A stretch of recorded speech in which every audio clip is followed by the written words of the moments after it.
I'm actually imploring you to join us on the conversation as usual. The Evening Rush we basically do is basically looking at issues, top issues that trended across Nigeria's social, economic and political landscape. We'll also delve and give ourselves incisive details on how these issues affect us, and most of the time we have analysts right here in the studio, most times sometimes via the telephone or even virtually. But the important thing is it's an opportunity for us to talk about endemic issues, policy administration, implementation of governance, and all the porosities and vacuums that Nigerians experience with government administration. We call the government out and hold them accountable to their responsibility based on what they promised us they will deliver. All right, my name is Esther Wachiku. We do this audio visual. You can join us on YouTube at VOP 903 FM. Okay, once you join us in there, you actually click on the live button. You'll see us streaming live. It's 14 minutes gone past the hour 7 o'clock. Yes, and we have kicked off officially on the program. So one of the things we're going to be looking into this evening, one of the hot topics we're going to consider this evening, is the fact that Sheik Gumi was actually asked, taken up by the Saudi authorities. They are not comfortable with some of the views and statements he makes on the political scene. They also possibly might have done some investigations about some utterances and statements that he has made on Facebook. We're going to go back in time to the statements made by Sheik Gumi, his activities in alignment with terrorists, and the encouragement he has given the government in sort of supposedly pandering, supporting, or providing succor to this terrorist. Yes, we'll look into that as well. Now, in a vengeance, I don't want to call it whether it's vengeance, whether it's just lack of government oversight, I really don't know, but there is a situation going on in Benue State. I'm going to be discussing that as well right here today, our Monday tonic, and not just in Benue, across the country. Actually, it's bedeviling, it's a debilitating situation, and it's a fact that no one is, maybe there is attention on it, but not as pervasive as it ought to be, not as aggressive as it ought to be, because all that is on the lips of these individuals is to celebrate the president's 2 years in office, how much he has done, how well he has done, and all whatnot. Meanwhile, basically on the president, he has traveled for the 50th anniversary of ECOWAS. He's the chairman of ECOWAS. Meanwhile, we are having issues in the Sahelian region. Terrorists from the Sahelian region are really bedeviling and terrorizing our borders. They have infiltrated into our country, as well as when you had the chief of defense staff mentioning that the crisis in the Sahelian region is the hostility there is what has infiltrated into our borders. But we want to look at the synergy or the kinetic or non-kinetic approach in handling this, and how Nigeria seems to be the hotbed of these guys to resettle and carry out nefarious activities. What is the agenda? Will Nigerians have to pay the price or consequences of certain elements if they don't take pervasive action against these individuals? We'll be looking into that in the course of the conversation as well. Now, Wike is going full on. I woke up this morning to see the fact that the FCTA secretariat property has been sealed. PDP's FCTA secretariat has been sealed. What happened? So yesterday, Wike came and told us that he's no longer going to be into any form of resolution anymore. He's going to go tit for tat. He's fighting head on. And guess the person he's blaming? He's blaming Governor Sheik Makinde. So he's saying that Sheik Makinde is the one that is that has neutralized, the peace factors that they have tried to come into. I'm going to read out something so we get a perspective on what is going on. This was basically yesterday while the coalition was meeting. Nigerians call that coalition different things. In fact, let me introduce Barrister Darlington to you. Barrister Iche Professor Indewo, Barrister Darlington Agumwa. How are you, sir? Barrister, how are you? Esther the Queen. How are you ready to kick off today? Yeah.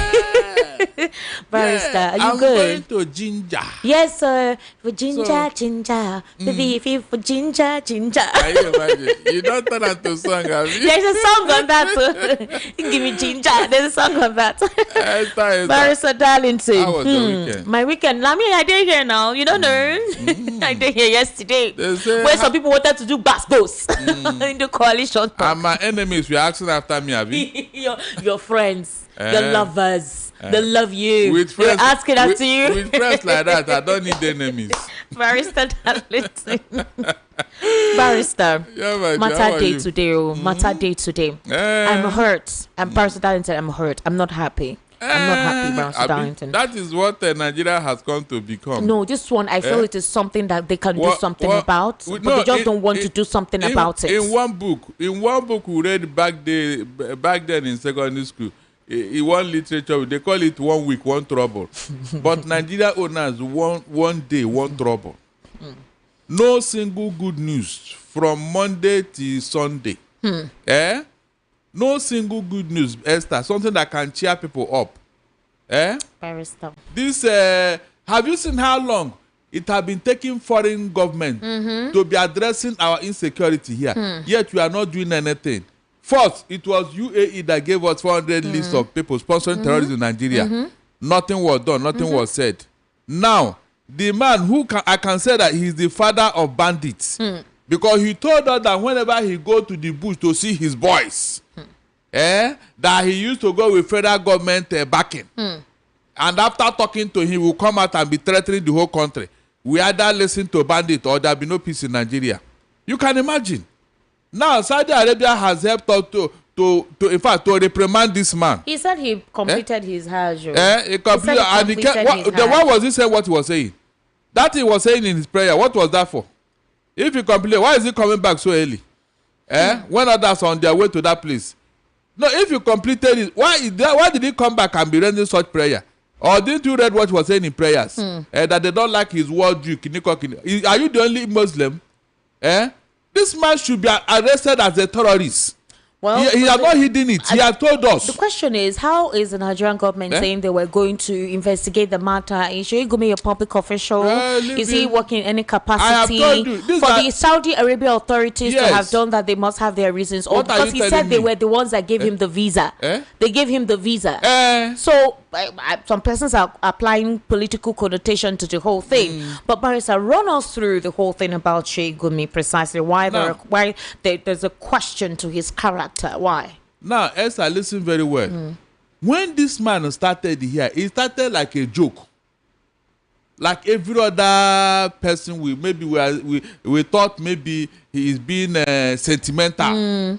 But with time and his utterances and his body language, we discovered that this man was wholeheartedly in cahoot with terrorists, bandits. When he told us that there are good bandits and there are bad bandits, we now ask him, please, sir, can you identify the good ones? Let us do business with them. He didn't. Esther, he did not. Now, when you say there are good bandits and bad, what do you mean by that? A bandit is a bandit. There is no middle ground. But this man, for lack of understanding, he was saying all manner of things and all that. Remember again, when he was in a diatribe with Fani Kayode. When Fani Kayode was, I think he was reprimanded or arrested for something. This man was praying that Fani Kayode should rot in hell and all that. He was saying all manner of things, all because Fani Kayode reprimanded him for all he had been doing. Again, as if that was not enough, this man was saying all manner of things in support of terrorism. Esther, in support. There is no time this man will not come out and threaten the whole Nigeria. And we're asking, what is the meaning of all this? No arrest, no reprimand, nothing, not even to take him to court. And NBC is there. This man was just acting like a loose cannon. Especially under Buhari government. Nobody said anything. Nobody called him to order. And you think that this thing is saying people outside there are not hearing him. You think they are not taking record? There is no way somebody will come and tell me that Sheik Gumi is not supporting terrorism in Nigeria. Because you have made it open, very open. Why would you be going into the bush to go and commune with your boys, whom you call bandits?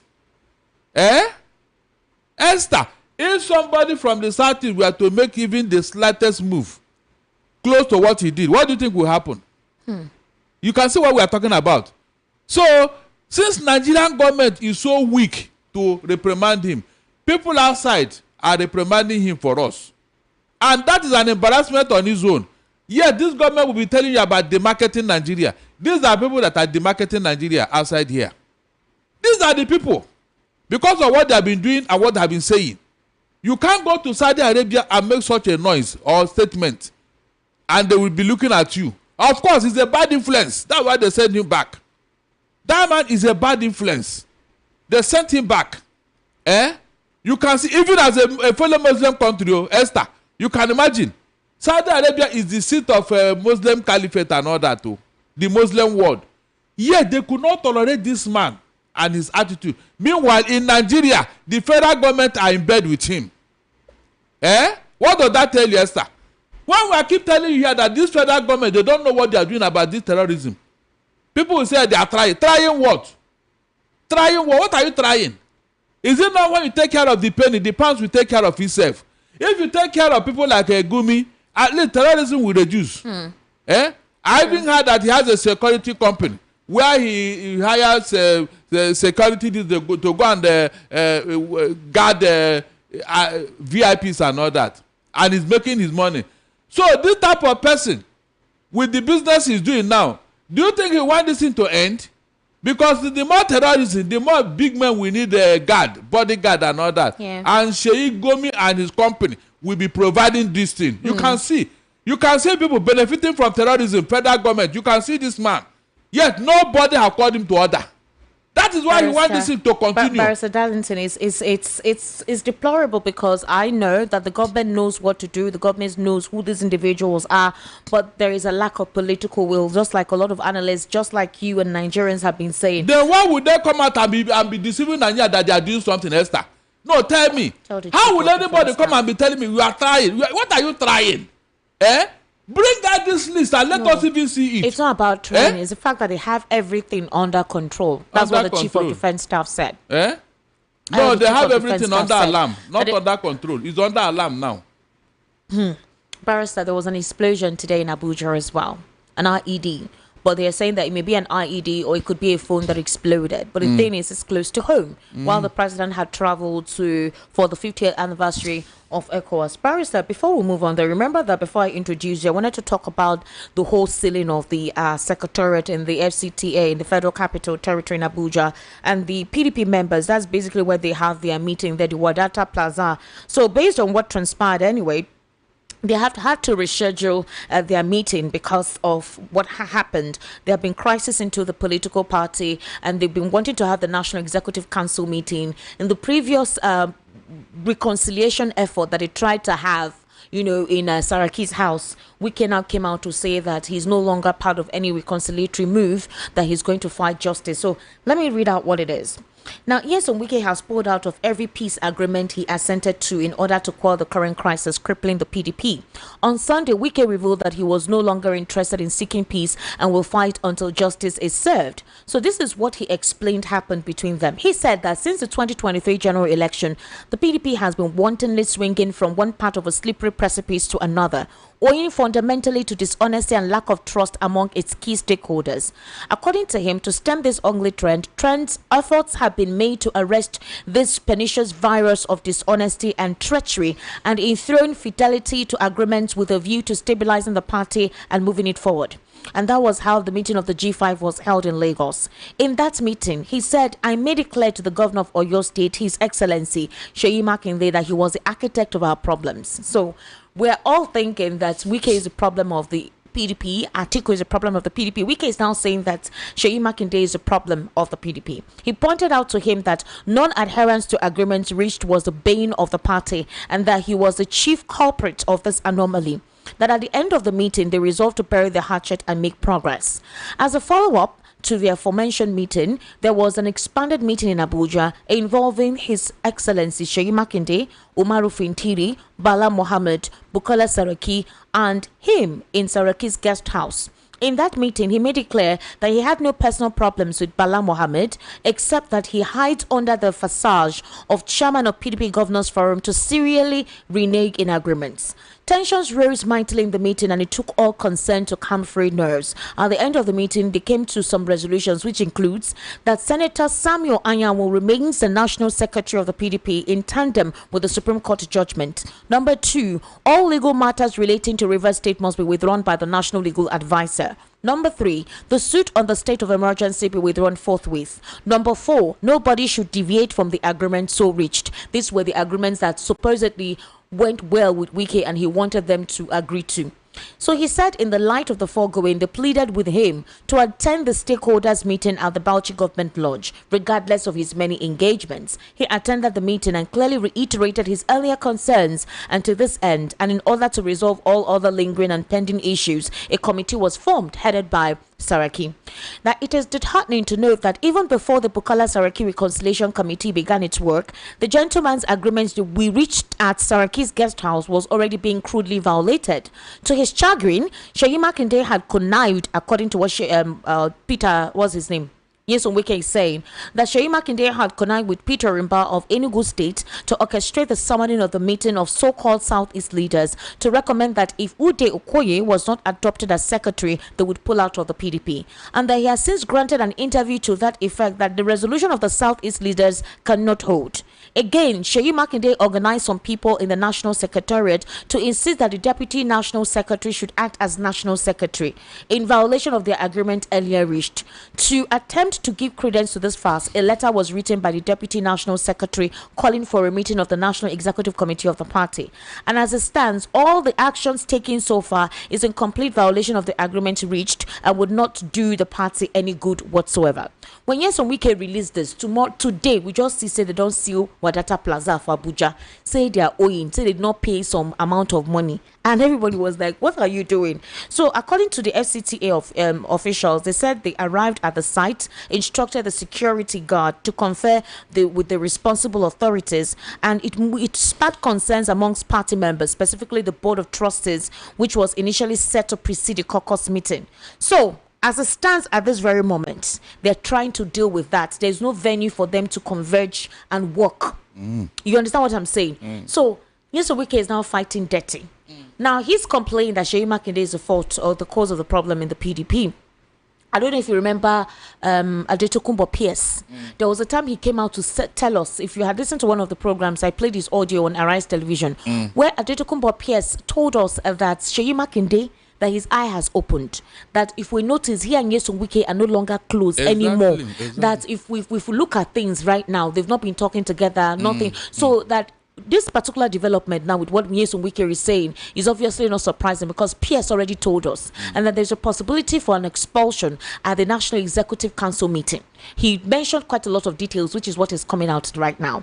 Is this, according to some persons, they're calling the president into this? Is this a means to destabilize the PDP, keep them distracted while, 2027 permutations are ongoing? Esther. Sir? Are you surprised with what is going on now? I was never, and I will never be surprised, because I've told you here, evil does not last forever. Evil is not sustainable. It's for a while. It's for a meantime. The G5 governors that gang up against their own party, where are they now? Have they not scattered? Esther, have they not scattered now? But those were Wike's G5. Is that not? Where are they now? No, why are they not ganging up again? They have scattered. You can see. All the people who foolishly followed Wike that time, and I said it here, even Wike, as I'm looking at this now, Wike has become a liability to himself and to Tinubu. Are you sure? I said... Tinubu is not joking with Wike. I said, listen very well. With what is going on now, look, I pray that Atiku will leave PDP. Already, P2B is out of PDP. He's not there. Okay. The only person I'm wishing to leave PDP now is Atiku. Let me see that person that will Atiku has made statements like that, but since Peter Obi said he is still with the Labour Party, Atiku said he's also still with PDP. Leave that in. I know what is playing out. What I'm saying now, this weekend, whatever, all the agreements he claimed he entered into, who is he to dictate terms of peace for PDP? Who is he? Esther, can't you see that the chicken has come home to roost? All this one that he has pulled out now. Pull out. Then I think after they are shopping for a platform. Is that not true? Today's news is telling us that both Atiku and Obi, they are shopping for a platform to campaign with. And the chairman of ADC, Nwosu, is telling us that in 2 weeks, this coalition will be concluded. So when they leave PDP for Wike, Let me see what will now happen. But that's the plan now. Let's see that as a plan. That is it now. If you now. listened to the show yesterday, you'd have seen some Obasanjo playbook that seems to be, working out at this very point in time. I told you, I know what is going to happen. I'm not surprised. Weekend will fall out with Tinubu. Are you sure? In due time, just watch. Because he's not telling us that we should withdraw all the cases in River State. Is it the owner of River State? Why will he be giving such order? Who is he giving order to? Was it the one that declared state of emergency? Okay, he's now made his own proposal, Abi. Then Tinubu will come and make his own proposal for peace, Abi. Or are you the president of Nigeria? You are not supposed to do that thing now. That means you are preempting Tinubu. Because he's the only one that says, okay, let's go this way, because he's the one that imposed that state of emergency. He has not said anything, and you are imposing your own peace proposal.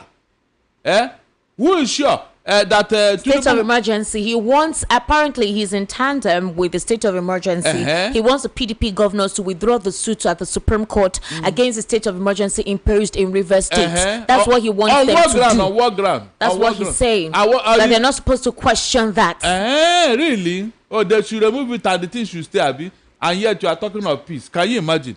Who's supposed to remove what? And then Samuel Anyanwu, that is a secretary of the PDP, has suggested, or as as gavelled down by the Supreme Court, should be adopted as a national secretary. Remember that Samuel Anyanwu actually went to campaign to become a governor. He didn't win naturally or ideally based on the constitution, maybe either his party constitution or 1999 constitution.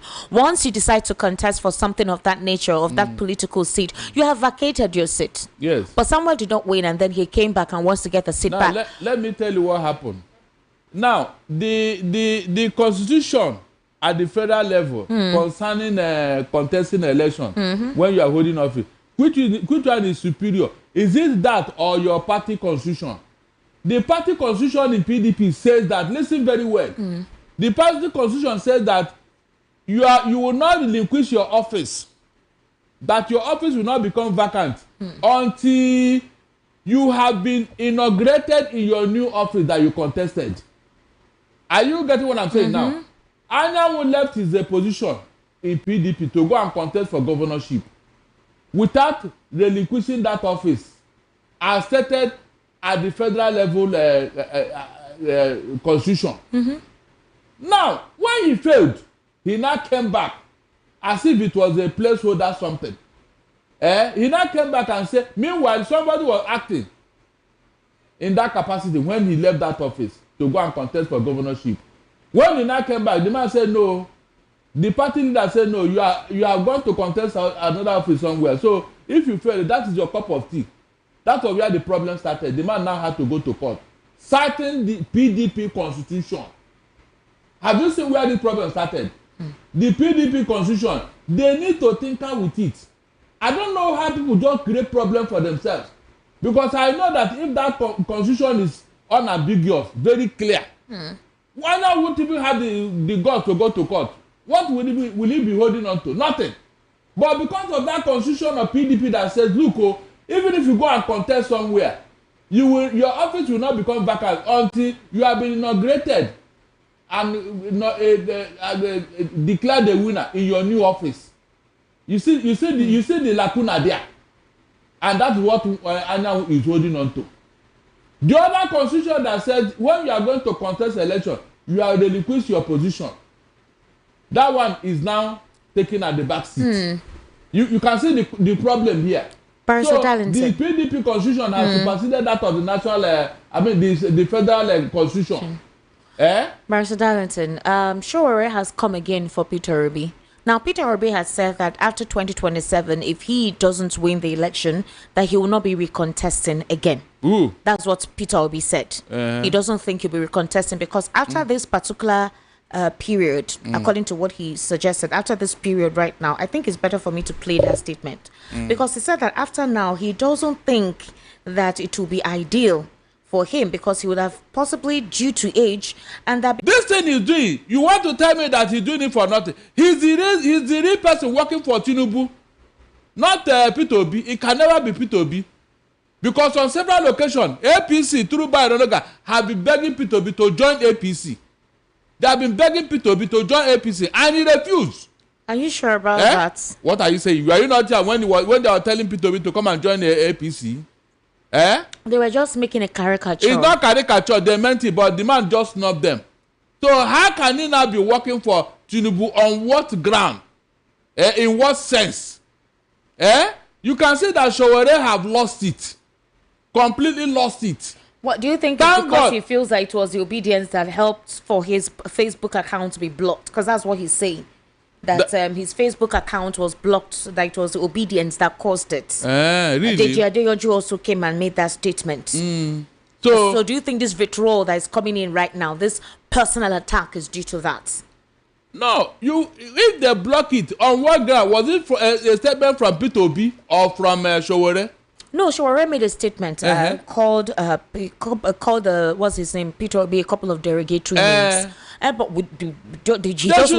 he just woke up to tweet that it was P2B and the obedience that blocked her or whatever, reported his Facebook account. Okay, they blocked that of Sowore. Yes, so he's saying, but the obedience did not agree to that. He just woke up to say that that's what happened. Since NBC cannot call him to order. NBC, yes, now NBC does not control social media. They don't have control, Abi. They're not the ones responsible. Social media, I don't think they have any form of regulation. Okay. On social media. And when they say they want to tinker with social media, people say no, don't try it. You want them to regulate social media. That's the only means through which Nigerians are able to express themselves. Unfortunately, that's a platform for the dissemination of fake news. There should be a law against this type of utterances because it's becoming too much of Sowore.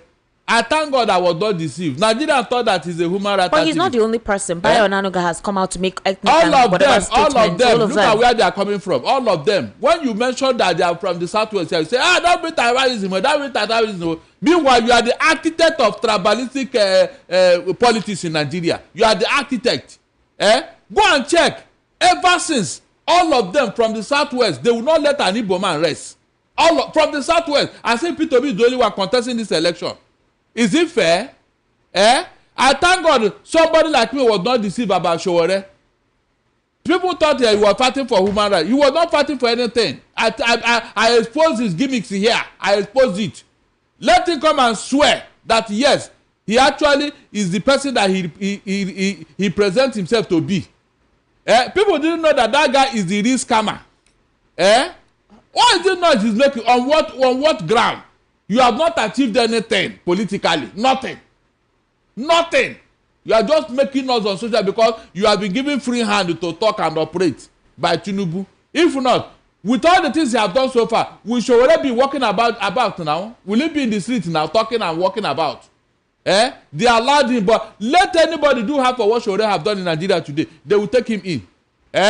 So all this thing he's saying now, I thank God he has exposed according to what I said about him.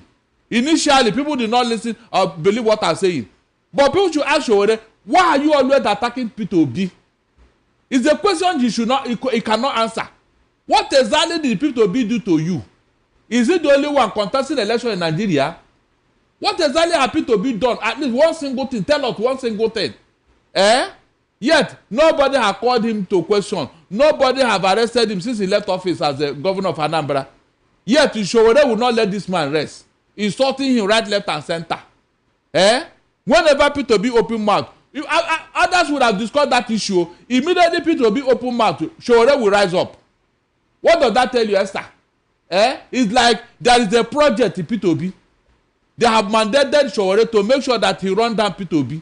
Anyway, you cannot curse whom God has blessed.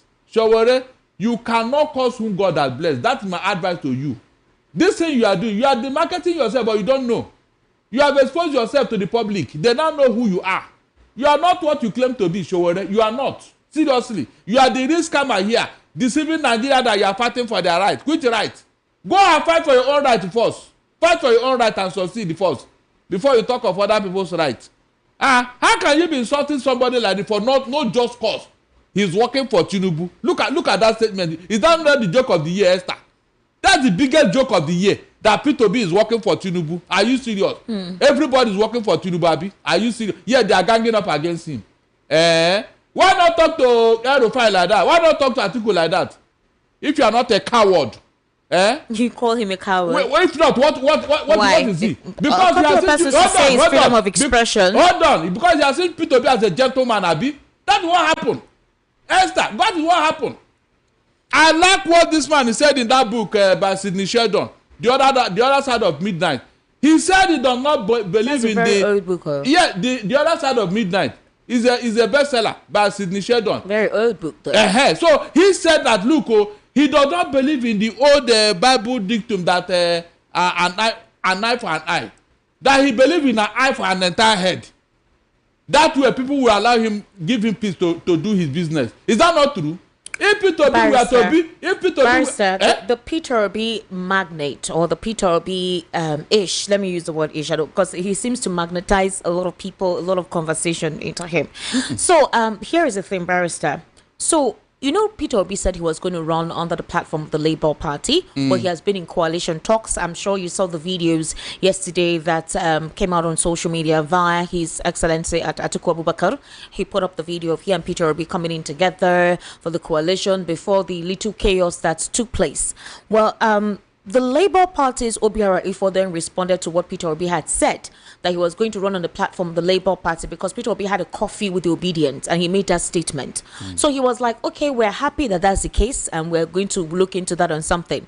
Then later, I think people were talking about it and asking questions like, oh, are you guys giving Peter Obi the automatic ticket, considering the fraction going on in the Labour Party where you have the Nenadi Usman, Julius Abure and the others? The party is literally fragmented. And then Obiora Ifo now had to open up again and said that they're denouncing the reports that it has reserved its 2027 presidential ticket for its 2023 presidential candidate Peter Obi. The party stated that earlier reports that the ticket has been exclusively reserved for Obi are malicious and misleading. The position was made known by Obiora Ifo, the National Publicity Secretary. He argued that the reports on the ticket reservation credited to him were inaccurate.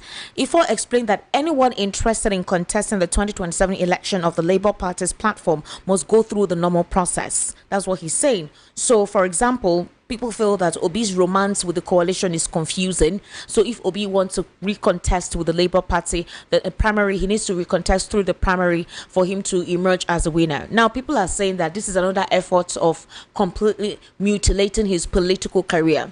That if it gets to that point and he decides to stay with the Labour Party and they conduct a primary, there are obvious some persons may be bought to ensure that he's not supported and he loses there. Now, if he joins the coalition that is being proposed, that some agreements may be made, but at the end of the day, they could mutilate it as well. So they will conduct a primary as usual and they will not give him the ticket. So he will lose on both sides. So they're asking, what should he do?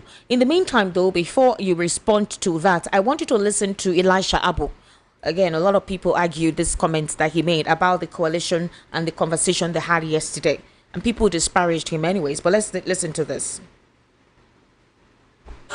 Well, the note is trying to advance political unity. The note is trying to advance political inclusion. That whosoever is the president of Nigeria is the president of everybody. You are not the president for the North, you are not president for the South, you are not president for Igbo or for Yoruba or for Hausa or for Fulani, you are the president of every Nigerian citizen. That's what North want to advance and that's what we believe in. Unlike today, with Tinubu's administration, he has proven to be anti-North, anti-poor man.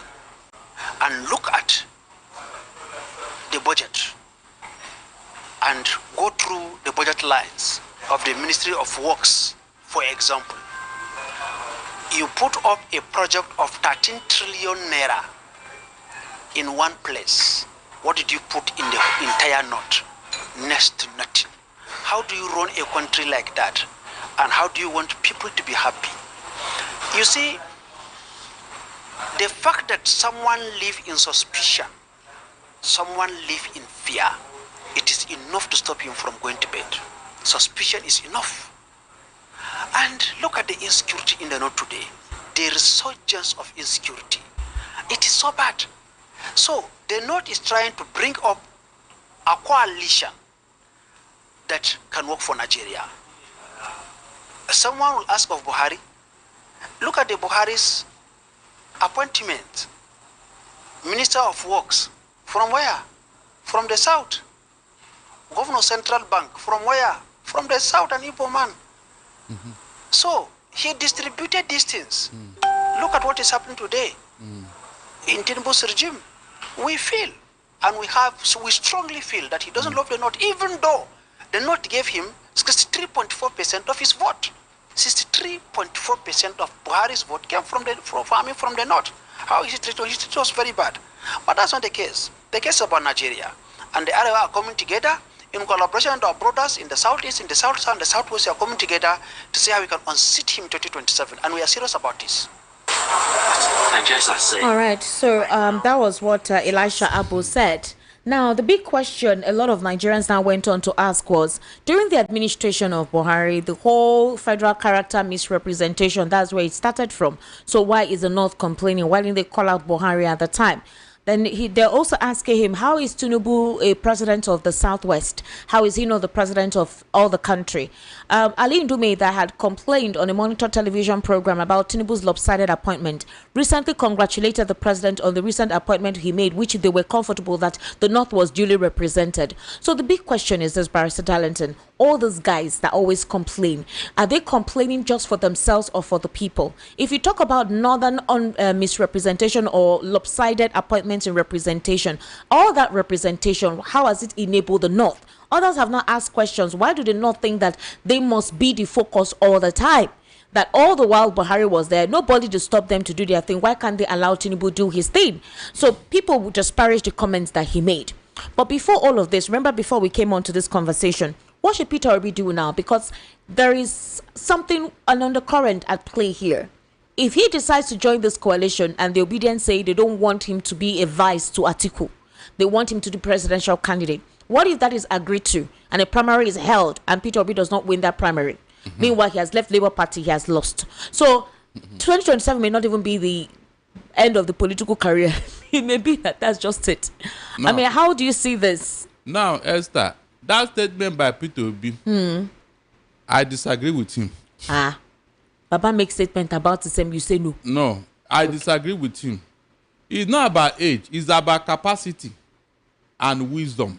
In fact, you know that somebody grow with wisdom. If he's calculating his age and then permutating his political career, does he know what God is thinking? The answer is no. Good. Then two, if Obi has made his calculation, Esther, remember, the Northern Caucus told us that there is no rotational presidency in Nigeria. Is that not true? Okay. The matter came up in the National Assembly. They shut it down. Now, if you say there is no rotational president, then what is this nonsense about North 8 years, the South 8 years? What does that mean? Where is it in the Constitution? If you do not agree with rotational presidency, then why did you agree with this North and South to some permutation? Why did you agree to it? You can see the hypocrisy there. You don't want to eat rat, but you are using your teeth to divide it for children. So if you don't want to agree with the rotational president, this is that you are doing, it is the turn of the North. It is the turn of the South. What does it mean, Esther? You can see that these people don't know what they are doing. They don't know. Seriously. They don't know what they are doing. What is the difference between making it a constitutional provision to reduce tension and this one now that you are calculating, it is the turn of the South, it is the turn of the North, and creating tension? Do you know that the tension here now is the calculation of this North and South? Who will do 4 years? Who will do the remaining 4 years? This is that not what is causing problem here? And I'm telling people, look, if you want to collect the remaining 4 years of Tinubu according to their permutation, it will not all go well, because after your 4 years, the North will say no, it's our turn, and the anybody that taking it from the North will do complete 8 years. That's the truth. The North will not allow you to finish 4 years from the South here and then continue again. It can never happen. So why do you want to shortchange yourself? That's what you're saying here. Do vice to Atiku. At least we know that yes, the North is their turn. Let them finish it. Then whether Atiku want to run for 100 years old or 200 years old, whenever it comes down to the South here, no other person from the south here will raise up his hand and say he want to contest. The southwest have taken more than enough. The south have taken with Jonathan. So the most credible person is Obi. Some people are saying Obi and Vice El Rufai. Some people are saying Atiku should step aside, support Calvin for Peter Obi and look for a northern candidate. But El Rufai already has issues. People already have some certain perceptions about El Rufai, so they don't think that it will go well. They even think he will mutilate the administration. I'm coming. Others also think that El Rufai is working for Tinubu because based on the playbook that what's his name, Ali Baba said on a podcast that the president, former president Obasanjo, reeled out to him, where they, via consensus, the plan is leave my political party, join another one, make it seem like we're rivals, leak all the secrets, destabilize the political party. That's how a lot of persons are seeing El Rufai. But some persons are saying, okay, where is Oshibajo? But Oshibajo is a loyal member of President Bola Ahmed Tinubu. He cannot come out this time around to contest, and he cannot serve as the role of VP. So if we're looking at all this permutation, would you say that with the elements on ground, don't they have anyone different from all these usual elements? From Atiku, from El Rufai, from Peter Obi, someone neutral, someone that represents the ideologies of the people. When I mean ideologies is people come first before your personal interest. One of the 48 laws of power says that don't tell your enemy your direction you are going. Okay. You have to be fluid in your planning, in your strategy, in your utterances. Right now, the coalition have not settled down with who will be what or the platform they will use. And that is how it's supposed to be. So that at the last minute, like now, they wanted to have a meeting. They sealed up their secretariat. They went somewhere. They brought people from Jigawa State to come and destabilize the place. What do you think is going on here? They want to make sure that the coalition does not settle down.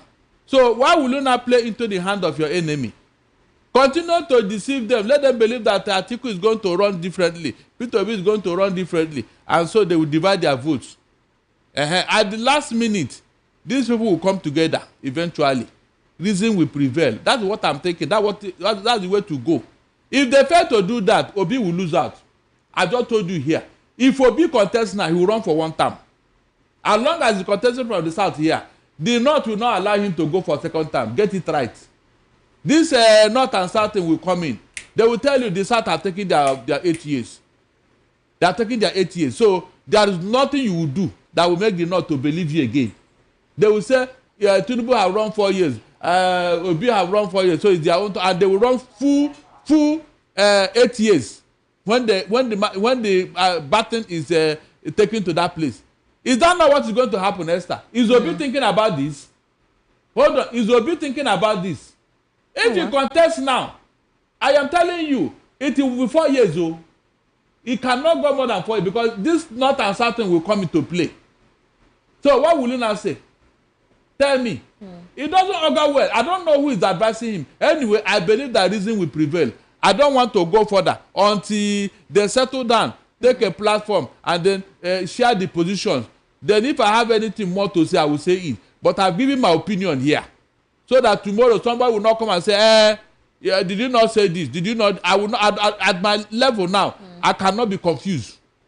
I cannot. Most of them jostling for this thing, they don't even know better. From their behavior, they don't know better. So why will anybody encourage you? Don't agree, don't do this, don't be a second fiddle. What is second fiddle here? What is second? Jesus Christ allowed John the Baptist to baptize him. Oh. I'm talking of the Son of God that God brought here on his own to deliver us.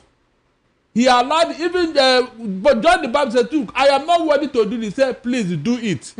It is your call. He said, do it. Then the same Jesus Christ went to wash the feet of his disciples. Esther, can you see leadership here? So what is all this nonsense that Peter Obi must not play a second fiddle, this and that? Well, how come Sowore is calling him a scammer? Well, on what ground? Please. Why? Esther, we are done with that. Please don't mention that guy's name here. We are done. Right. He has exposed himself to the world. There's no need to talking about him. But like I said, have asked him several people questions can express their differences without going personal, without going dirty, without that kind of reaction to issues. He has told the whole world whom he is. There's no need to say more. It's a project against P2B, and that project will fail. Because go and check. Everything Tinubu have been doing and everything APC have been doing, and all that. Sheik do not find time to even call out Tinubu's name and criticize him the way he criticizes P2B. All the scandal that is coming out from US now about the law firm that is talking about exposing the CSU to bring out Tinubu's this thing and then proscribe it. Sheik will not hear that. He will not. He will keep quiet over that.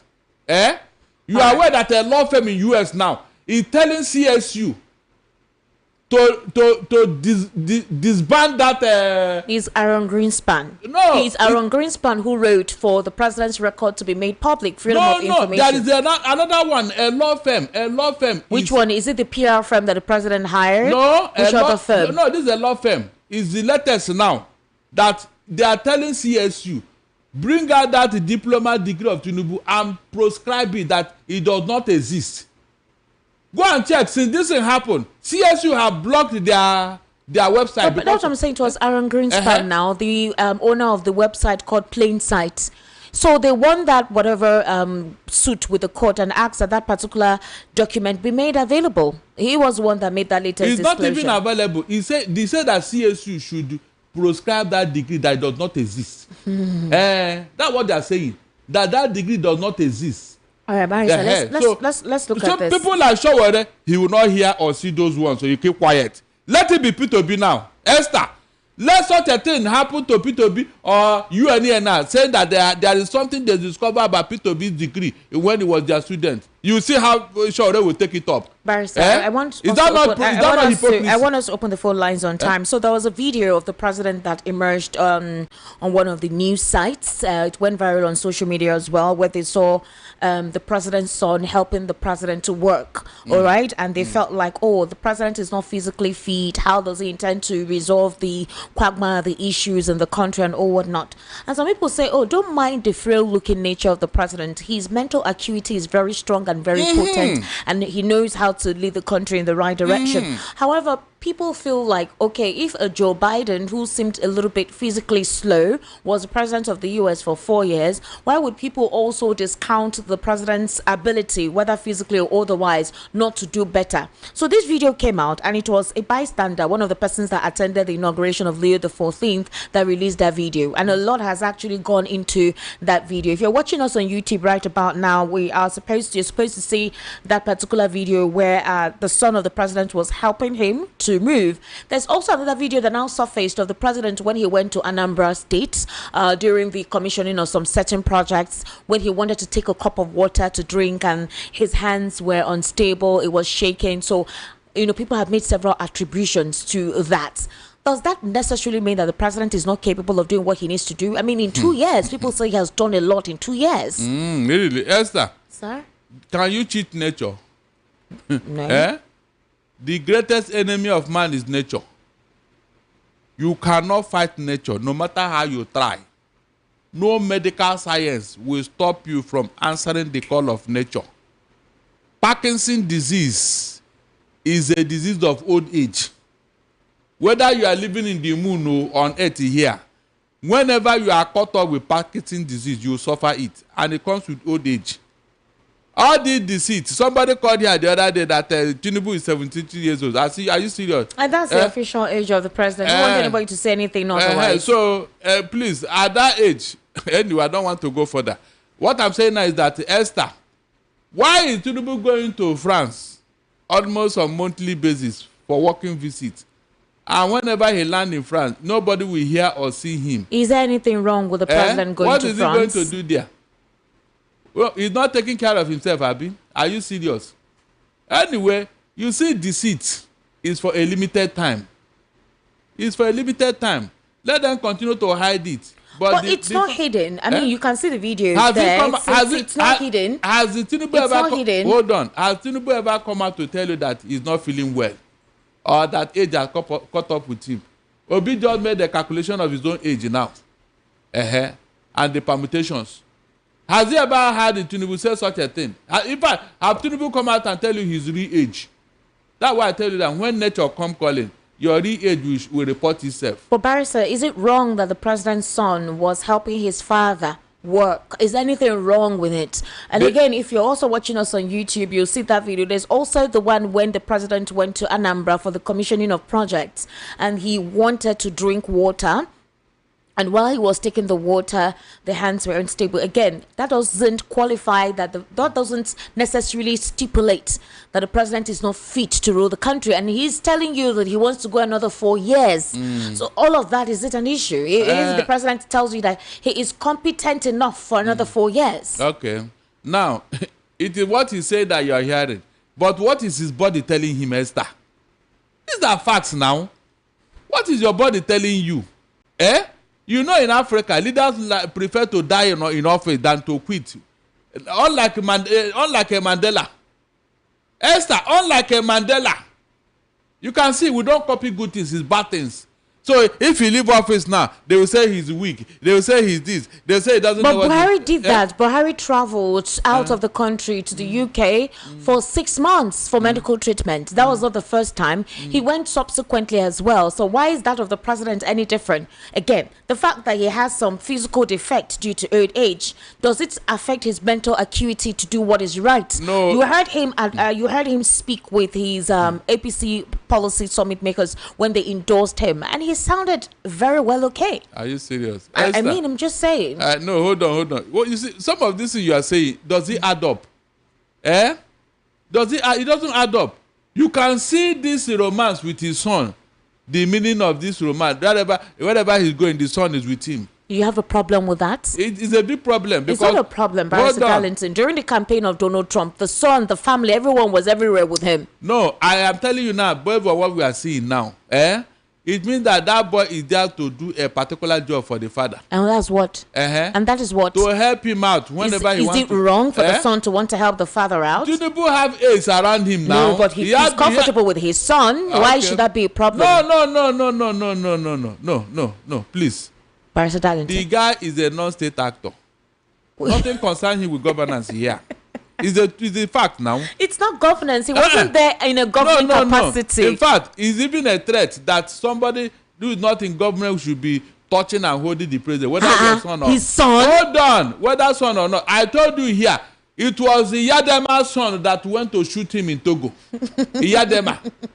His son, his biological son. Barrister Darlington, I'm still not wrapping my head around you having an issue with this. Hold on. His security details should make sure that non-state actors should go close to Tinubu. Do you know the meaning of non-state actors? Yes, now. What office is Sheik Gumi holding in the government? What Barrister Darlington, non-state actors. Yes, he's the non-state actor. Barrister Darlington, let me tell you something. Let me ask you something. Let me not tell you. The issue here Nigerians have is not the fact that Sheik Tinubu was helping the father work. The issue is the fact that they feel that the president is not physically fit. That if he cannot work, if he cannot hold water, that's the issue. Not that the fact that the son accompanied him or helped him out. Tinubu have personal aides. You and I know that. People who are appointed, personal aid, bodyguard, they are there. Those are the boys who should do such a thing, if at all.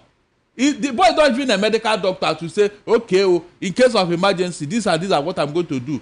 He's not. Are you getting what I'm saying? So people like that should not be allowed to be going around Tinubu and all that. What does Sheik Tinubu know about governance? He has not held any position before now. And so on what ground should you allow that? It is very wrong. Very, very wrong. You can maybe during campaign or during a convention or meeting and all that, or public outing, you can be but in matters like this, state function, you are not supposed to be there.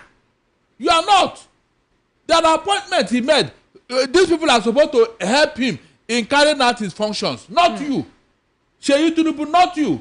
You should go and find something to do for yourself now and leave Aso Rock alone. We didn't appoint you. We didn't elect you. That's what I'm saying here. All right, Barrister, the situation with Peter Obi and the Labour Party now, do you think that the Abure faction intends to frustrate him from having to run with the Labour Party? Do you think that's what this is? Because right now, Obiora Ife are writing to say that we we actually think that we're going to run a primary and anyone who is interested can run on that platform. We're not giving any automatic ticket, despite what's his name, Julius Aburi, then when things were okay, telling us that they've given him an automatic ticket. Esther, I have told you this permutation. Hey, let us not be in a hurry. If you are hurrying to lick your fingers, are you going to put it in the air? The finger will still be there, so take it slowly. All these things that they are talking, Abure promising him the automatic ticket. That was what he said then when they were in good terms. So you can see that this thing have been changing, but tomorrow now you hear another story. Okay. But tomorrow now another story will come up. So let us even wait. I have given my advice to P2B. If you like, let him take it. If you like, let him leave it.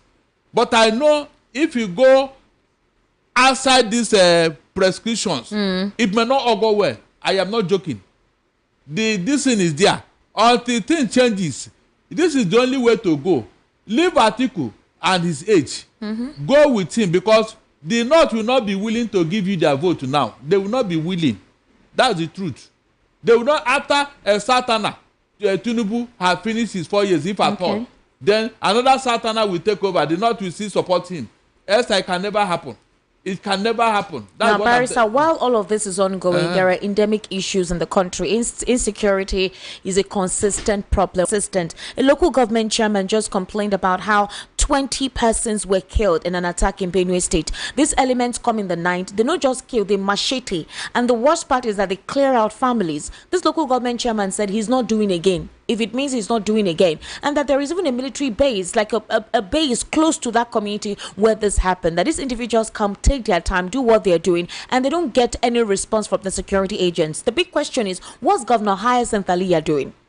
Why is he not calling out the federal government? The last time he said that they were synergizing with the federal government to tackle this. What is the resolve after that? More people need to die before something is done. The last time that there was a kidnapping attempt in Kwara State, I think we read about it, where some persons in a bus were taken up. I remember the chief of army staff coming out to call out, right, and tell their soldiers that they should not allow any form of insurgency arise again in that place. He told their foot soldiers to go on there and resolve that issue. So, Barrister, the question is, are they looking at states where they give priority to when this kind of things happen? For this local government chairman to cry out, to call out, why can't Governor Hyacinth Aliya cry out and call out like this?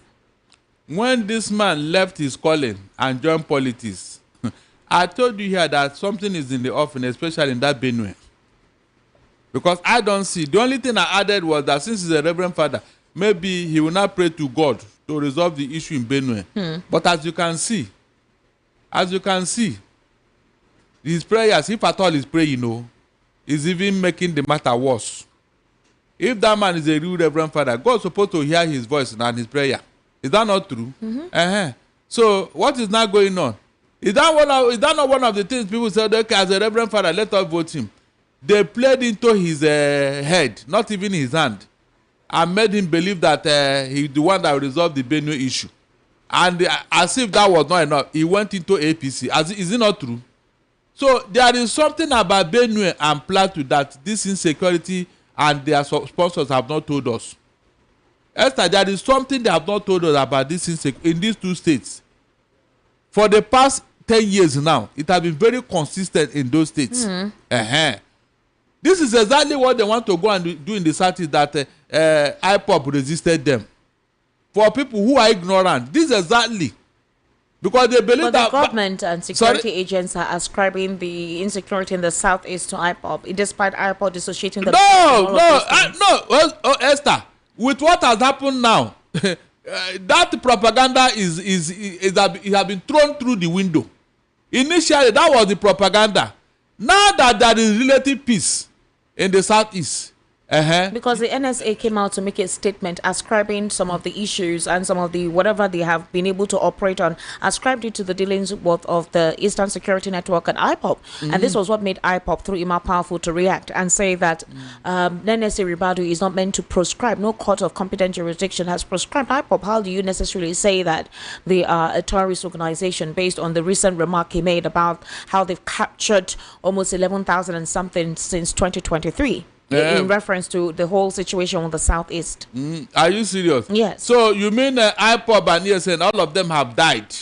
and that's why there's peace in it. No, it is not. Esther, remember when Simon Ekpa was brought down in Finland. Good. We now challenge the federal government. Go and tell us who is that person terrorizing the Southeast. That if anything happened, we will hold you responsible. Is that not how these people now they become ashamed of what they are doing in the Southeast, and they started withdrawing their boys. And then Asari Dokubo came out and exposed what he was doing there too. Is that not true? So how is that IPOB? How is that IPOB? If not for the resistance of IPOB and ES, it would have gotten worse like Benue and Plateau. That's what we are saying here. That's what we are saying here.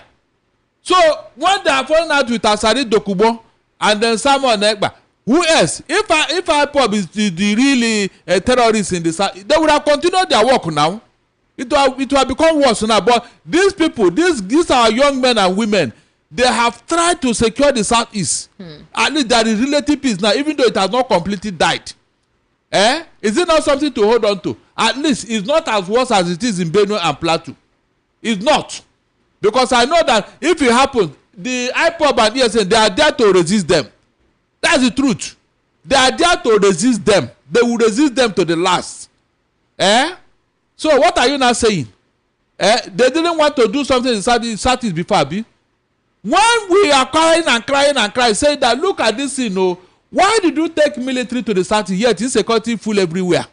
Of course, all those cries and all those resistance has made them to be ashamed of what they are doing in the Southeast, and they have started withdrawing their boys and all that. So let nobody call IPOB or ESN.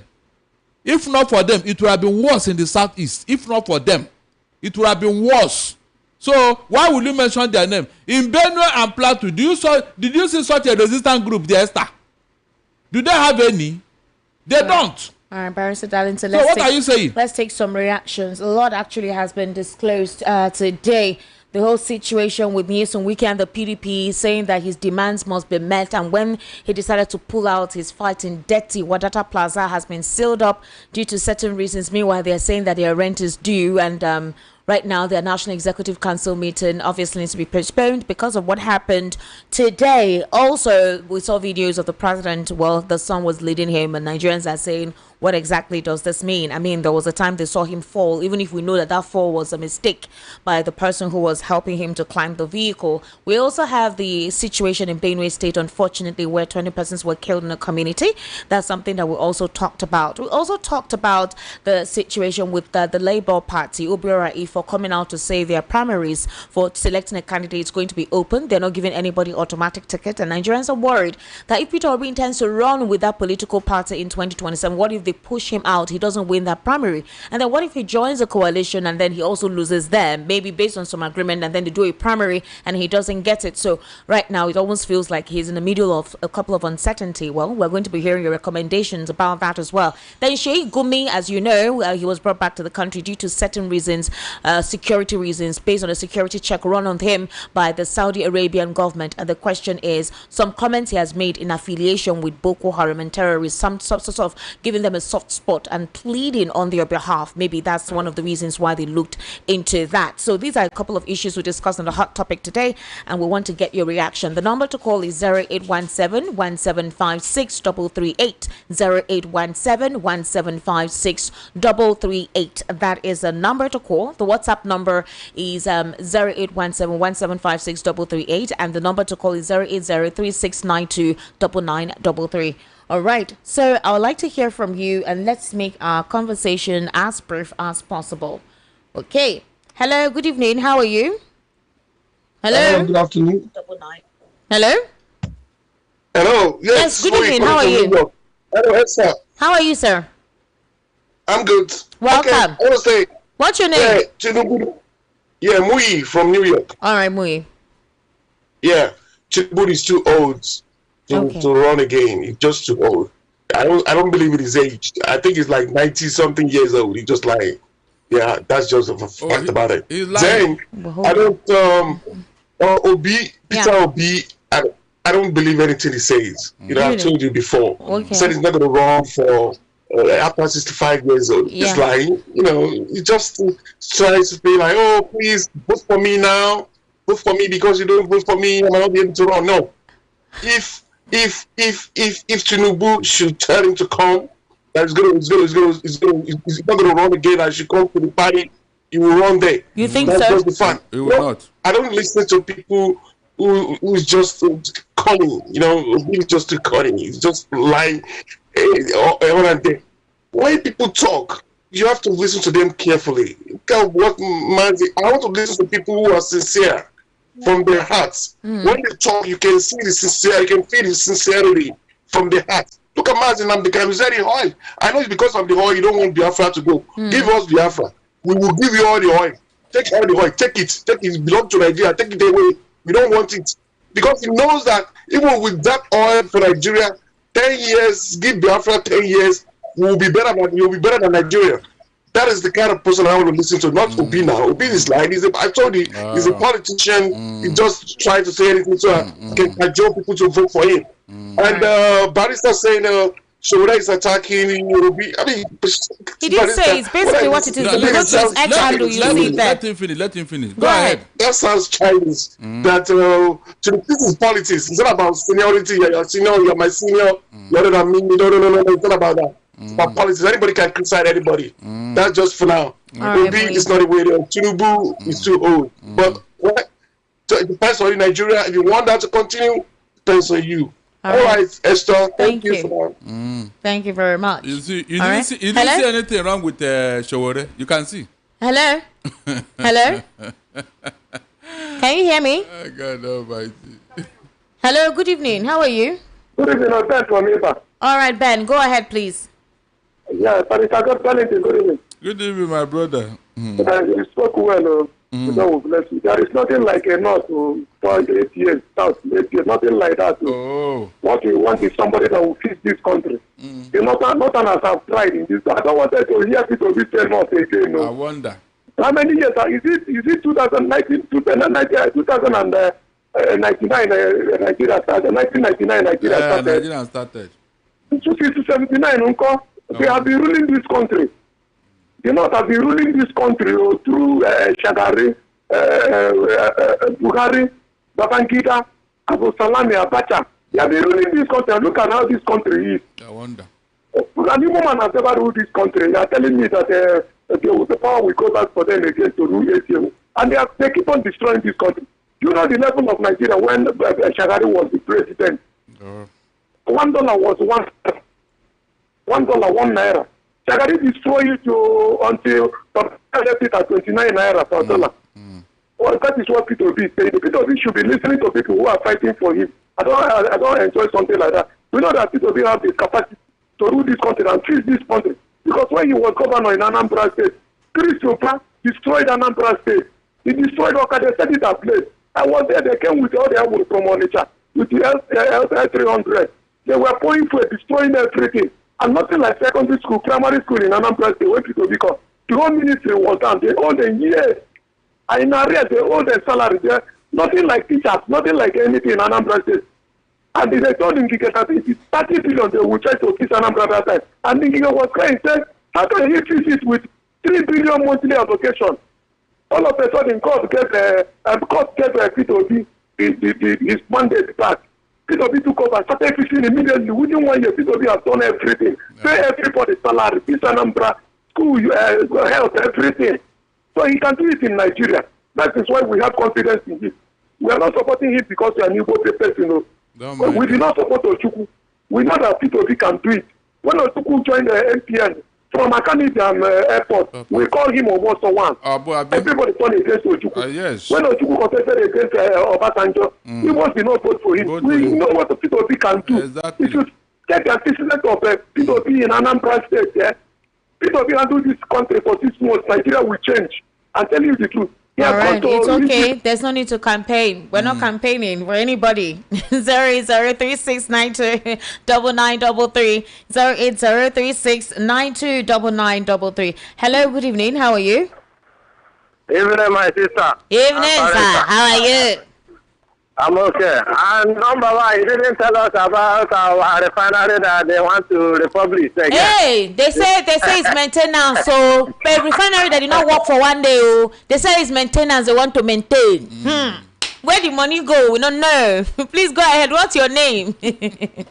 Hello? Oh, he has gone off. Why now? Hello, good evening. Turn down the volume of your radio, please. Hello, good evening. Good evening. How are you? Fine, Master Dog from Surulere. All right, sir. Please go ahead.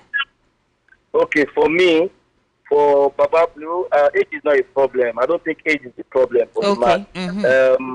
His position is strategic. I'm talking for a business development perspective. His position is strategic. He doesn't need to move. All he needs to be is if he has the right army, the right team, the right Voltron, if he has the right people in the top places, he's going to come out with something. But they are going, this is not the right direction. So I think it should be more of a direction thing. They need to deliver to Nigerians. For me, on a scorecard, is 3/10, you know. And then for Peter Obi, I think Peter Obi should be resolute and it should be tolerant. It should come out under Labour Party. No matter what happens, it should try and come out under Labour Party. All right. And then, yes, I think it will come out victorious and strong because the momentum is huge. And Peter Obi will make a good candidate because in life, what you should look at is pattern, you know, not what people say. And I don't know, Nigerians are so data empty, you know. They need to start looking at people's history, the way people deliver, the way people, you know, the perspective.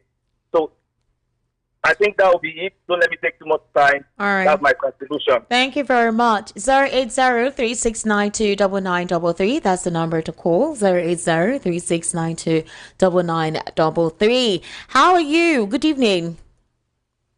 Hello? Hello? Hello? Are you watching ball? Eh? Hello? Can you hear me?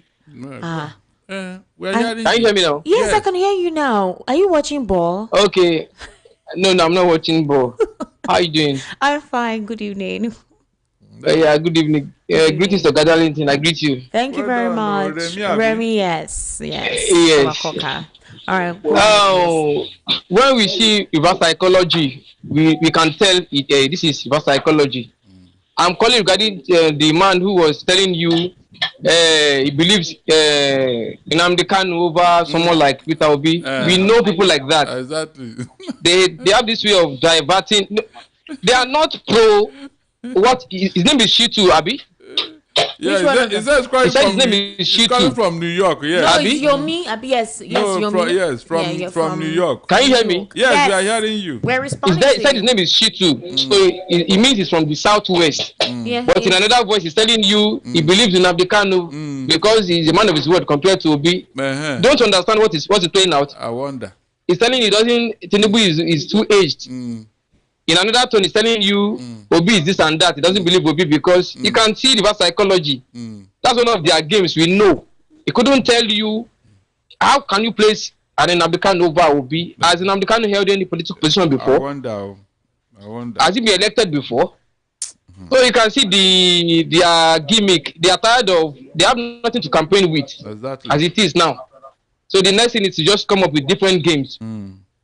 It's up to Nigerians to decide in 2027. Obi has presented himself to Nigerians that he has the qualities of a leader. APC. So if I were to be Obi, I wouldn't contest. Let Nigeria go through hell by themselves. When the time comes, they'll rise. Okay. Since people want to be foolish, let them be foolish. When the time comes, Obi will be fine. Obi is wealthy enough. He can choose not to live in Nigeria. Yeah, true. He has the money. But it's you and I, we the masses in quotes. We need the system to work so that our 1,000 naira can have value. We can eat. Esther. Hello, good evening, sir. How are you? Esther, how are you doing? I'm doing okay, sir. Good evening. How are you doing now? I am okay. Who? Oh, that's good. Joe from Barrick anyway. All right, Joe, please go ahead. Yeah, Esther. Sir? You see, every day we watch television because I like listening to news. Okay. About this insecurity. Yeah. You remember yesterday, if you watch. Yes. Those people from Kebbi State, they came in with their local vigilante, and they were showing themselves. They said they killed their head, killed the two sons, killed so many other people that they have been writing the army. Oh, they have been writing the army, and the army refused to come. Can you imagine? Esther, why is it always? Do you know that in Owo they've sent a warning letter to them in Owo? Always, we have writing the army. They will not come. What is problem with Nigeria, Mr. Tinubu? What is wrong? What is wrong? The Benue, in the Benue, can you? Their people, their force. Did they catch one person? They say, okay, this is one person that is killing the Benue people. Show them on the television. Then we will know.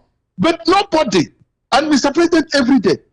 Are they not telling him that they are killing Benue people, killing KB people, killing Plateau people every day? Nobody was caught. No single person was caught.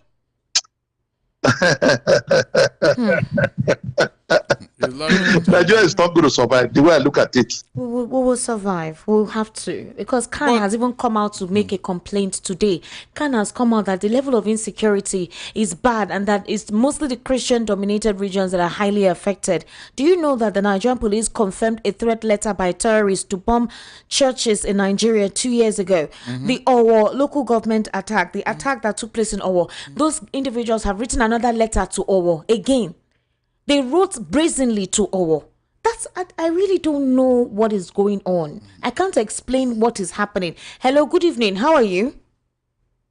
Oh, sorry. I think that we lost that connection. 080-3692-9933. That's the number to call. Hello, good evening. How are you?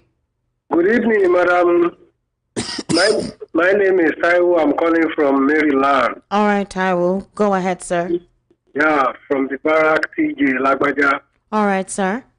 Well now, I don't have much thing to say, my sister. Okay. And I'm greeting your colleagues there. May God will bless him. Amen. Now, if I calculate my years now, I'm 54 years old. Yeah, still a young man. Which my vote at last, it was during the time of Awolowo. Since then, I promise that I'm not going to vote for anybody in my life. Because our politicians, they disappoint us to the core. Now, I don't want to think something much, my sister. Can you hear me? I can hear you, sir.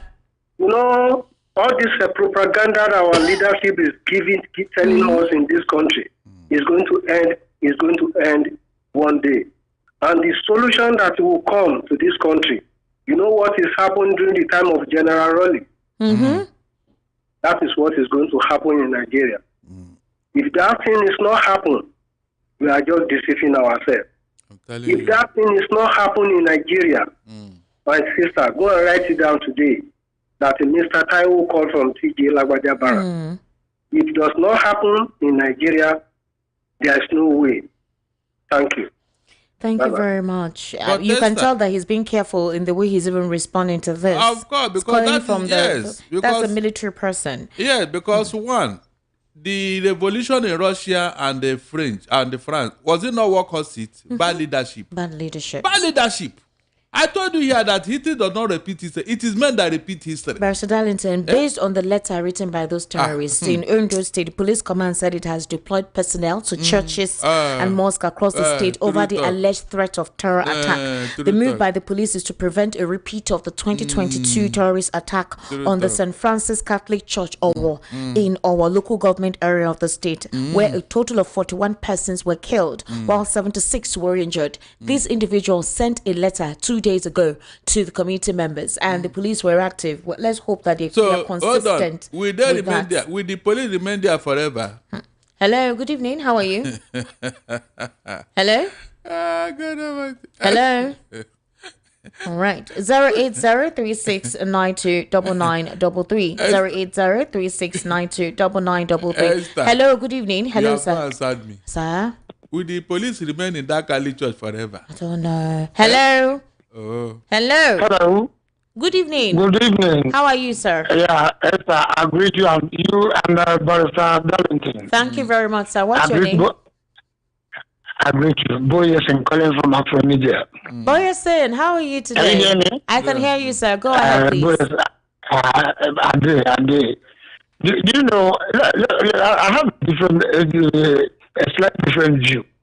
When we are talking of this, that, I keep putting, but it's like we've forgotten that the person who is there, the man who is there now, you know, you can remember how he got to power. He got into power, into that place now. You can still remember now. The same man, he was outside and he was able to jump into power. And he's clinging on to power now. That same man, do you think he will allow, and look at the INEC, he's still there under him. The judiciary is under him. Yeah. And every other thing, the military under him. I mean, how do you think that this man will allow a peaceful election? So when we talk about this article, the man will just be laughing. I mean, it's not his own concern. It doesn't even bug him. All he's after is everybody's going to APC. He doesn't even care about the people who are suffering, who are dying. When I see people walk on the road, everybody has become a beggar. And somebody says is the president. He's just watching, you know. When we are criticizing, Obi will do this, Obi will not do that, people will do this. This man who jumped into power is just clinging on to power. And we're not talking about that. Do you think you allow a peaceful election to hold? That's just my point. I want Barrister Darlington to say something about this. Thank you very much. My brother, if you no leave work, one day work will leave you. No civil servant will remain in service forever. One day is either they sack you, dismiss you, or you resign. Or even death may come. So all this power you people are attributing to Tinubu, he does not have it. He does not have it because I've seen people who are more powerful than him in history and how they ended up. All right. Thank you very much. Ugo, you're trying to call on WhatsApp, and I don't think your connection is strong enough. So why don't you call the normal line, okay? Because when I try to pick, it doesn't pick. Hello, good evening. How are you? Good evening, sir. Yeah, good evening. And good evening to President. Yeah, well done. Yeah, my name is Chike. I'm calling from Apapa. Okay, Chike, thank God you're not on the road today. Sorry? You're not on the road today. Go ahead. Okay, yes. Yes. You see, I have said it before, and Chema was like, you know, why would you say that? If you ever go close to Tinubu, you will know that he's a very old man. Very, very old to an extent that that man might be more than 90. So, but the position he occupies, before he comes out in public place, the people, the family would put him in order so that he will not make mistake. And it is very, very bad that they will pretend to the level. So, for insecurity in Plateau, Benue, I think that the government are not ready to do anything for political reasons. As it stands now, I will not even ask government or begin to lament about government refusing to do something. Just take, for instance, in my own community, you can't come into my community with cow, white cow. No matter how plenty the cow is, all of you will disappear. The Fulani people, they cannot even try it. So the community should understand that war has come to their home, and they must not run away from their home because strangers have brought war into their land. They must stand and defend themselves.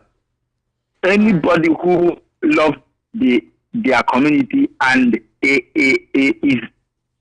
a politician, you must support your people with weapons. Let us fight against the enemy who have come to take over their land. Thank you very much. All right, thank you very much, Chike, for calling. All right, I would like to take some messages right about now before I'm able to go back to calls. I'll quickly start. But Esther, please, before you go on, if all of us begin to defend ourselves against known enemies, Esther, if every community in Nigeria begin to arm themselves because of Fulani herdsmen, killer Fulani herdsmen and bandits out there, what do you think will happen, Esther? Me, when? Let it favor me first. Let it favor me. Please, don't let me embarrass myself. I just snorted. Please. Every time when it favors you, this and that. Let it favor me first. Let it favor me. Okay. You'll be talking from both sides of your mouth. Abidin and Barrister are very close friends. I don't know him. Don't know him. Joe Big. But Barrister Darlington, is Tinubu doing southern tenor or Yoruba tenor? Okay. I'm not going to repeat, all of you repeating, speaking to yourselves. I'm not going to read you guys out. King C. David, greetings, VOPFM. Good evening to you. Jeff, Atiku should go and rest. He should support Obi and El Rufai's ticket. Jeff, fear any reverend father, pastor, clergy, or a man in politics. Okay. Busuyi Adekunle says, your wahala is too much. Better relax because of Tinubu. This wasn't Tinubu. Can Esther, you'll soon take on the vacant post of APC woman's leader. Oh, shit. What did I do? Oh, there's so cool. Esther, you must take over. Oh, my God. Abidin says, Barrister Darlington, we need constructive feedback. Stop showboating. Let's have constructive criticism. Why not start it? Aberdeen, construct your own. Construct your own. You and Shawore, construct, do your own constructive criticism. Leo Ozama, Barrister Darlington, we don't need Peter Obi on the reserve branch because we have seen his capacity and capabilities. Prince Leo Ozama from East Solo. Oga Darlington, I love every of your word. Keep on, carry on, my boss. Emeka James. Okay, I think this is all we can edit. Madubui says, thank you, Barrister Darlington, for always speaking the truth. Nobody causes whom God has blessed. God favor upon Peter Obi. All right. I think this person says, Jalil Olali, exactly, irrespective of Igbo, Hausa, and Yoruba. Okay. Thank you very much, Jalil. I think you're referring to governance. Azet King says, greetings to VOPFM. Sure, is just talking. He's nothing compared to Peter Obi. Well done, Barrister Darlington. Thanks for always speaking the truth. That's from Ezra King. And Nam, excuses upon excuses. Oh, this one don't bring tribe inside the matter. Calm down. Say it. Let us reply him. No, let him mention the tribe. Let him mention the tribe. Shield power, Barrister Darlington and Auntie Esther. God will continue to bless both of you. Keep speaking truth. Don't get tired of it. Thank you very much. Look at the levels of callers this show attracts. And listen to Barrister Darlington. It's just a waste of precious time. Antlam says, Fulani can't come to your town, but Igbo people rushing and dragging Lagos with Yoruba. What is all this? And Esther, where do you buy your shades? I love them. Thank you very much, Child. I sincerely appreciate. So let's go on to WhatsApp. Good evening. Good evening to you too. Thank you for that. I sincerely appreciate you. I appreciate you too. Thank you very much. Let me start from here. Good evening, Esther and Barrister Darlington. Barrister Darlington, you worry too much. I thought you, like many others too, have rightly earlier in this show dismissed your as being envious of the man of God, which has blessed, which is very correct. Why then are you worried of such a character that has destroyed himself by every inch of the insult he rains on innocent man? On the PDP secretary issue or position, I thought Supreme Court ruled in Aburi's case that political parties should sort out their internal issues. So will that not be applicable in PDP's case? Barrister Darlington, note that if Peter Obi takes office and the North says that things are going well for them, do you think that they'll be asking for Emiloko? Comrade Godfrey from Surulere.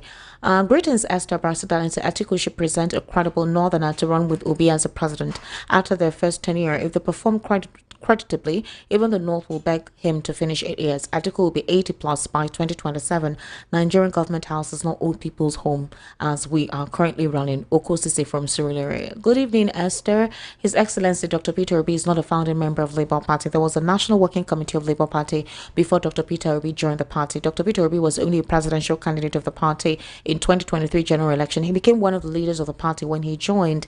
If truly we practice democracy, there is no way a president of a country, a presidential candidate of a party will decide how his party should be where there is National Working Committee of the party. Any individual saying if Obi cannot unite Labour Party, is it Nigeria he can unite and fight Boko Haram, is getting it wrong. We can see Alhaji Atiku Abubakar as a founding member of PDP, but APC members and their supporters have never called him to unite PDP. Protest shouldn't be a source of getting presidency or getting into power. Anybody expecting Obi to organize or lead protests before he becomes president of Nigeria is talking out of hatred. Can someone tell me what Peter Obi has denied APC members, Showore and their supporters? Since May 29th, 2023 till date, I have not seen when Peter Obi's name has not been mentioned out of hatred on social media in any day. These castigation against Peter Obi proves that people are on contract to bring Okute Ndigbo down and they have failed. That's a very long one. Esther, you really give Sheik popularity. When the Sheik come and become a national issue and concern, I wonder. we must discuss him every time. It's a hot topic. It's part of the hot topic in the news. You know, Barrister Darlington is absolutely right. If Obi agrees, he risks facing the same fate as Jonathan. The North is deeply attached to power, which is why they oppose Jonathan so strongly, even threatening to form a parallel government. So may I ask my barrister that what then is the solution? Barrister, okay. The solution is what we are profiling here. Because tomorrow they ask you, did you, that man from Bagada, you said it's about what? He will tell you that. Abideen. Abideen.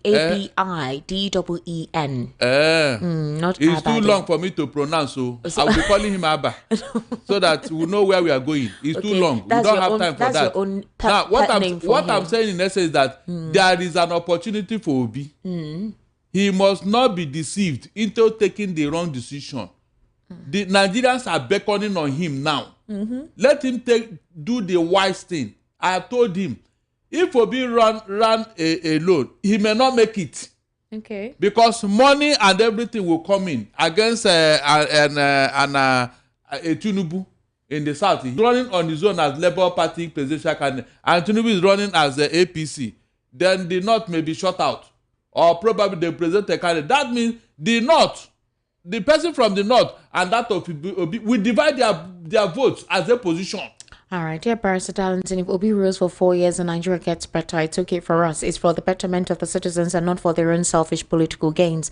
With the level of insecurity and hunger in the land, how do you think people would survive for the next 80 years before we have a better government?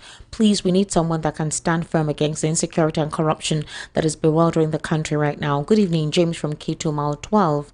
Greetings, Esther and Barrister Darlington. I love the fact that you make reference to scripture while analyzing. Let me bring this to our remembrance if we're forgotten so soon. These are the earlier statements of those who claim to be our leaders today. President Tinubu, grab it, snatch it, and run away with it. Senate President Akpabio, what money can't do, more money will do it. APC chieftain Adams Oshomole, come to APC and your sins will be forgiven. FCT Minister Nyesom Wike is in the business of setting fire in any state against his wish. May God save this nation from the hands of the wicked ones. Derek Ugochukwu from Ajagunle. Dear Barrister Darlington, it will be okay. I think I've read this. Good evening, VOP. But why is Barrister talking about ruling for 4 or 8 years? I don't think that's necessary at this very point in time. Whether North or South will let him rule for 8 years or not does not matter, please. Ima from Magbon. Okay. They said it's now part of our political culture. Is that not what they said? Why will a particular region allow a particular region to be ruling forever? All right. Good evening. I always enjoy listening to Barrister Darlington. I always look forward to Mondays and Thursdays edition of this program. Barrister Darlington is very funny. Oh, yes, he is. Good evening, VOP. Omoyele Shore's recent popularity seems artificially inflated by the media attention from figures like Barrister Darlington.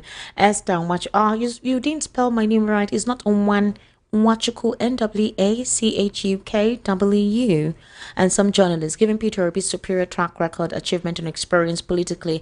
It's no surprise Showery would attack him to stay relevant. Senator Abo's comments after President Tinubu's dealings with Northerners raised questions about selective criticism. It's worth noting that during Buhari's regime, similar issues were seemingly overlooked. Regarding Peter Obi's political future, he shouldn't consider a vice presidential slot in 20. Unfitness has grossly affected the country.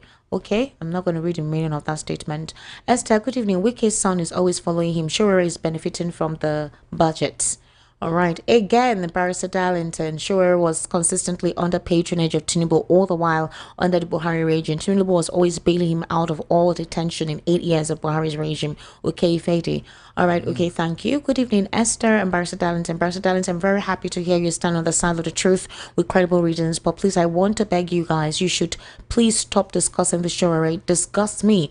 Wherever Showery is, if he hears that he has been discussed on a national radio station like VOP, he will feel important, and I don't like that. Showery cannot be compared with Peter Obi in any aspect of life, and God knows Showery is an empty drum making empty noise, even though he's being paid to be attracting his excellency Peter Obi. Let's frustrate him by ignoring him. Chooks from Okota. All right, Monday from April. Because I remember the first day, Esther. Sorry? The first day, Showery, I exposed him here. They are nothing they did not tell me. I was just laughing. They said, how can I say that? Showery did it. I said, shut up. You don't know him. Today, look at what they are saying now. That is why they said that my Bible said that my people perish for lack of knowledge. And we are here to tell them the truth. Monday from Abul Egba. I think it's Abul Egba, but he wants to anglicize it. Abul Egba. Okay. Good evening, Esther and Barrister Darlington. Sir, your advice for Obi to be vice is the wrong one. 1. I remember that vice has no constitutional function and perform well. 2. By the end of their tenure, if elected, Obi might not be marketable anymore. 3. Remember Obaseki and his deputy, how they end. 4. Why not Atiku and others support Obi to win and hand Atiku or any other northern person, even if it's 4 years, 1 term in office? 5. Atiku and northern people want to use Obi's vote to climb. 6. If they are not greedy, they should support to the end to one and him to hand over to them. Who will now sponsor Obi? Can Obi match Tinubu with Shidi from Ushodi? With the Gumi is he has? obviously among the 400 terror sponsors. Saudi Arabia and UAE know all those in the 400 terror list. Okay. To your generations to come. So I'll be mentioning all the estate that we have around Lagos.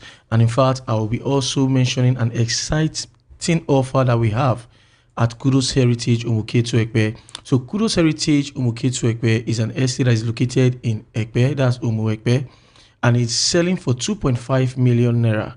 But the good news about it is that we are still on the promo season.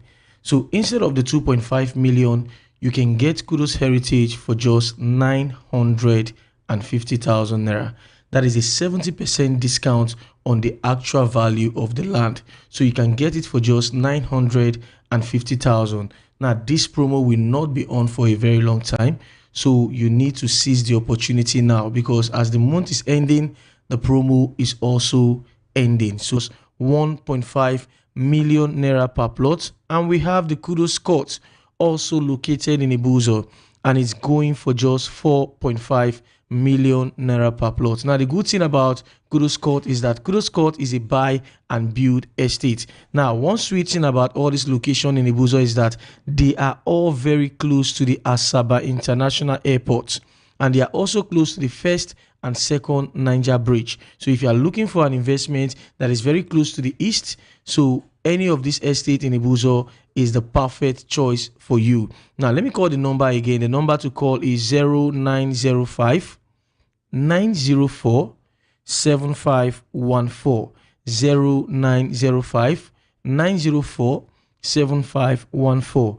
And our office address here in Lagos is at number 171 Egbeda Idimo Road, Abule Odu bus stop, Egbeda, Lagos. We have offices in Enugu and in Delta State, and our inspection days here in Lagos is every Thursdays and Saturday. Then we go for inspection in Delta State every day, excluding on Sunday. We go every day, excluding on Sunday. So don't forget the promo that we are currently doing in Kudos Heritage Umuketu Ekpe. Instead of 2.5 million naira, you can get it for just 950,000 naira. Now, let me call my number for the last time. The number to call is 0905 904 7514. 0905 904 7514. Thank you. All right, thank you so much, Victor. Thank you. I appreciate you coming around and giving us your insight, or rather about property investment. We do hope that the money comes for us to buy this property. No problem. Definitely. All right. Thank you, Victor. That's Victor from Kudos Homes. Barrister Darlington, what do you have to say about the wrap up the conversation? Esther, in the Bible, when God wanted to destroy Sodom and Gomorrah, he told his servant, go and check. If you find 50 persons, I will leave that place. They went there, they didn't see. He said, okay, if you find if you find one person, one, they couldn't find one person. And God did what? He did what he said he will do. You see this thing that we are saying and nobody paying attention. Look, there is no two ways about it. Because, like I keep telling you, evil can never last forever. You see this satanic power that has held Nigeria hostage, except there is a stronger force, it will not go away. Because I can't see how a government will be in power and terrorists will be controlling the country. And you are telling me it's ordinary. Do you need anybody to tell you that satanic power has taken over Nigeria? And they have rendered the real governance impotent. And you think that is why we continue, Abi? No. There are some boys out there who may not be talking like us. They are there. It's just a matter of time before the inevitable will happen. Because that's the only way to save Nigeria now. If something stronger did not happen, Esther,